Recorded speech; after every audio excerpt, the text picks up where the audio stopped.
ABMSU নেমচুক UPPL দলে ৫ লাখ টকা check বিতৰণ কৰাক লৈ সৰব হৈ উঠিল নেমচুৰ চিৰাং জিলাৰ সাধাৰণ সম্পাদক আজাদ আলী।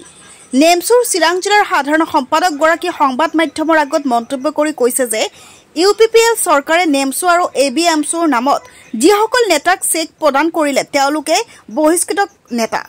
নিৰ্বাচনৰ প্ৰাক মুহূৰ্তত কিহৰ চেক বিতৰণ কৰিছে বুলি প্ৰশ্ন উত্থাপন কৰিছে নেমচুৰ চিৰাং জিলাৰ সাধাৰণ সম্পাদক আজাদ আলীয়ে। News desk report. ২-৩ জন বহিষ্কৃত নেতাক লৈ যেটো চেক বিতৰণ কৰিছে এটো এটা নিন্দনীয় কথা, এটো এটা ঘৃণনীয় কথা। কাৰণ আগন্তুক নিৰ্বাচনৰ প্ৰাক মুহূৰ্তত এটো চেক বিতৰণ যেটো কৰিছে UPPL চৰকাৰে এটো কি বুজাব খুজিছে।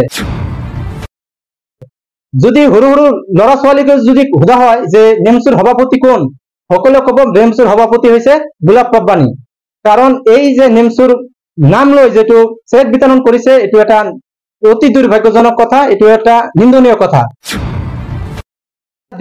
দেখিবলৈ পালো যে ABMSUৰ সভাপতি হৈছে টাইছন হুছেইন ডাঙৰীয়া।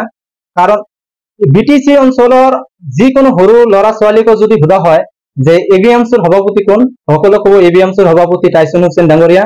কিন্তু কালি যেটো গম পালো, কালি যেটো দেখিবলৈ পালো যে ABMSU নাম লৈ যেটো চেক বিতৰণ কৰিছে ABMSU এই ২-৩ জন যেটো নেতা বহিষ্কৃত নেতা তেওঁলোকে ABMSU নকৰে, তেওঁলোকে খালি এনেই মানে ২-৩ জন মিলি সংগঠন এটা বনাইছে, তেওঁলোকক চেক বিতৰণ কৰিছে।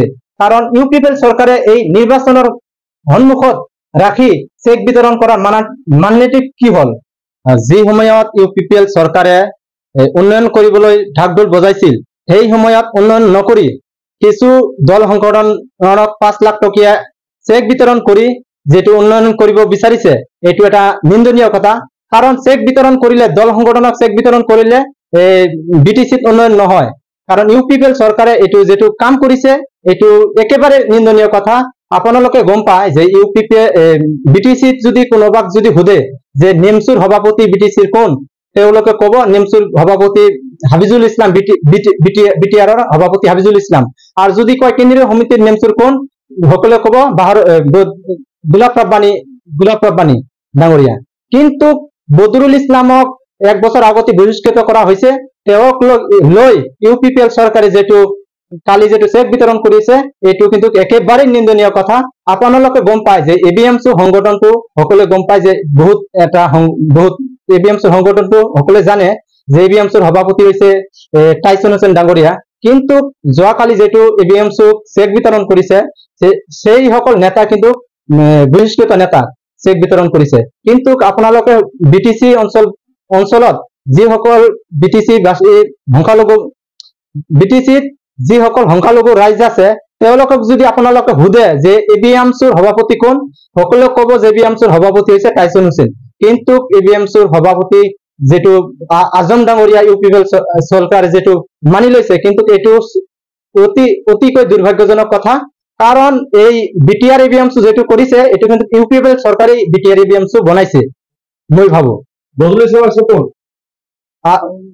বদৰুল ইছলামৰ ঘৰ হৈছে দৰঙত। বদৰুল ইছলাম BTRৰ একো নহয়, তেওঁ BTRৰ বাসিন্দাও নহয়। কিন্তু BTCত আহি তেওঁ যেটো দালালি কৰি আছে এইটো কিন্তু এটা দালালি বুলি কম। আপোনালোকে গম পায় যে তেওঁৰ ঘৰ হৈছে দৰং জিলাত, কিন্তু BTRত আহি দালালি কৰি আছে। কাৰণ দালালি কৰি আছে মানে কি, UPPL চৰকাৰৰ পৰা মানে ৫ লাখ টকা লৈ আছে আৰু মাজে মাজে লৈছে, এইটো আমি গম পাম।